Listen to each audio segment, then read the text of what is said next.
Title: A family vanished overnight. The house still tells the story. Hello everyone. Tonight's story isn't about a haunted house in the usual sense. There are no jump scares, no shadows moving on their own.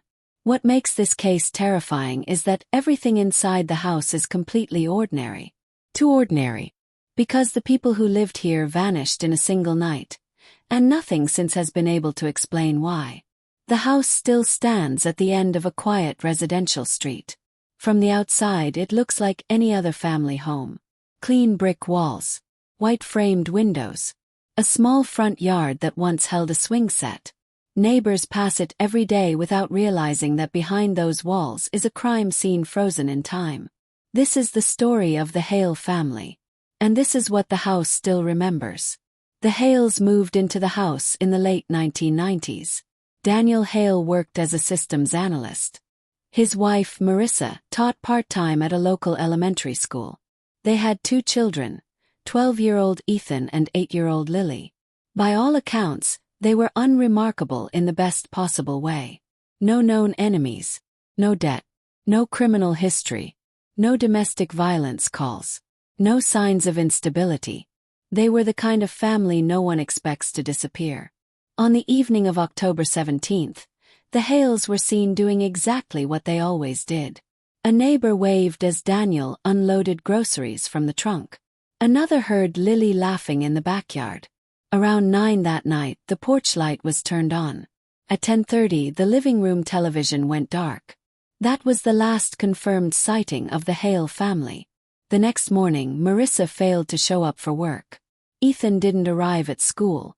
By noon, Daniel hadn't logged into his company system, something he never missed without notice. A welfare check was requested just after 2 p.m. When officers arrived at the house, the front door was locked. There were no signs of forced entry. The windows were intact. The yard was undisturbed. Inside, the house told a story that didn't make sense. The kitchen sink was filled with warm, soapy water. A plate and 2 glasses sat half submerged, as if someone had stopped washing mid-motion. On the counter, a grocery receipt dated the night before lay folded next to a loaf of bread.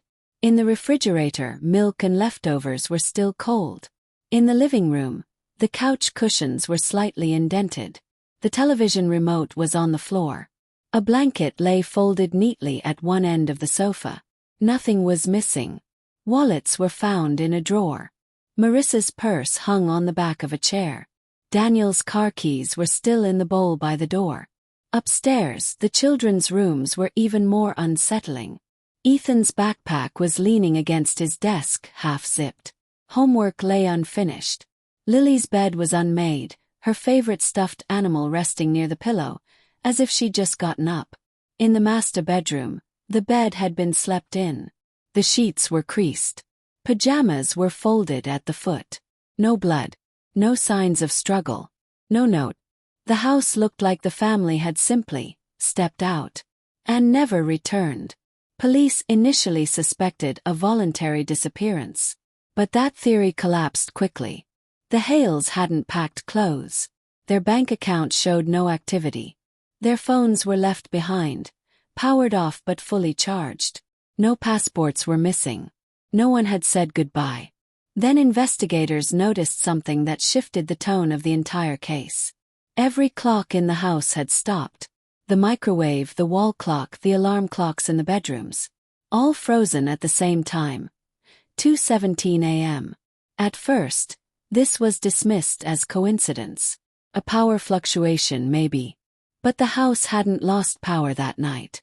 The neighbors hadn't experienced an outage. And battery-powered clocks were frozen too. The house, in its own silent way, was pointing to a moment in time.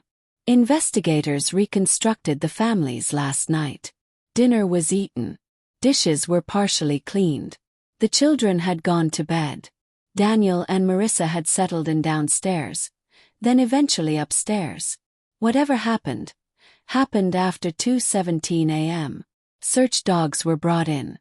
They picked up the family's scent in the hallway, then the staircase, then the front door. And that's where it ended.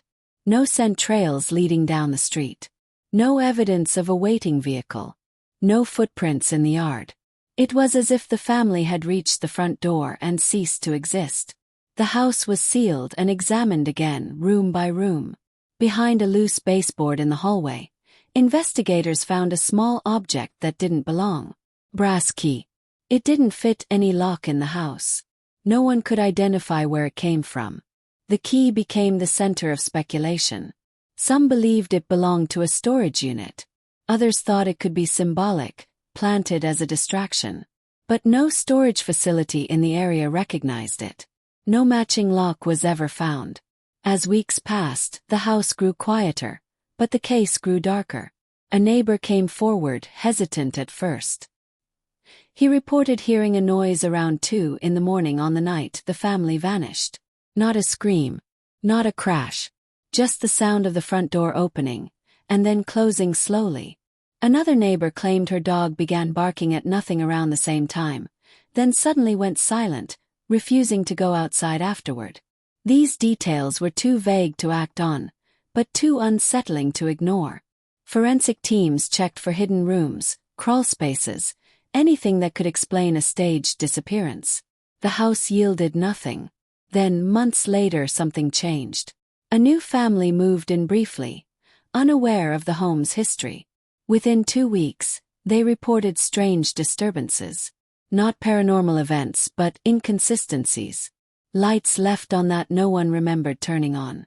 The washing machine found mid-cycle empty. A child's bedroom door locked from the outside. They moved out within a month. After that, the house remained vacant. Years passed. The Hale case went cold. Files were boxed. Leads dried up. The house sat untouched, slowly decaying, holding on to whatever it knew. But time has a way of loosening secrets. During a recent review of the case, investigators re-examined old evidence using modern methods. Dust patterns on the floor were digitally enhanced. Wear marks near the door were reanalyzed. They noticed something missed before. The front door showed signs of being opened from the inside, while the deadbolt remained engaged. A mechanical impossibility, unless someone had unlocked it, stepped outside, and then locked it again from the exterior. That meant one thing. Whoever left the house that night did not leave freely. The idea that someone had forced the family out at 2:17 a.m. without noise, without resistance, without leaving evidence, is chilling on its own. But there was more. In the attic, tucked behind insulation, a single footprint was discovered. Too large to belong to any member of the Hale family. The print faced the attic opening. Someone had been watching. The house wasn't just a location. It was a witness. And it was still keeping secrets. To this day, the Hale family has never been found. No bodies. No remains. No confirmed sightings. The brass key remains unlinked.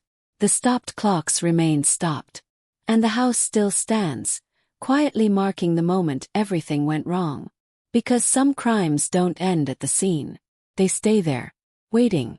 And sometimes the house remembers everything. If you listen closely, you might too.